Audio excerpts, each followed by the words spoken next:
So ayan mga boss, meron tayong bagong available na unit. Toyota Small Body AE92 mga bossing, 16 valve. Ayan, presentable ang paint. Pwede sa maselan mga bossing. Aircon, napakalamig mga boss. Kompleto mga headlight, kompleto rin yung plaka. All lights working mga bossing.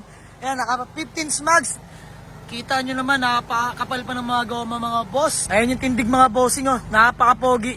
Nakatint na rin yung mga bossing. Kompleto mga taillight. All lights working mga boss. Original plaka sa likod. Naka-stock pipe tayo. Naka-under yan mga bossing. Walang usok. Interior mga boss. Napakasariwa ng sidings. Manual window, manual steering mga bossing. Fresh na fresh ang mga upuan. Harap at likod mga boss. Kita nyo naman. Grabe. Ceiling. Napakaganda rin mga bossing. Ayan. Dashboard natin mga boss. Walang kaputok-putok yan. 90 scratches mga boss. Walang wala yan ha. Ayan. Naka-momo steering wheel. All gauge working mga boss. Swabing Toyota Small Body. Yan, aircon mga boss. Grabe, napakalamig. Talaga naman. Engine bay mga bossing, carb type, 16 valve mga boss.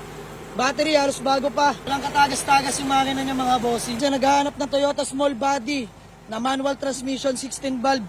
Napakalamig ng aircon. For only 78K mga boss. Negotiable pa. Let's go!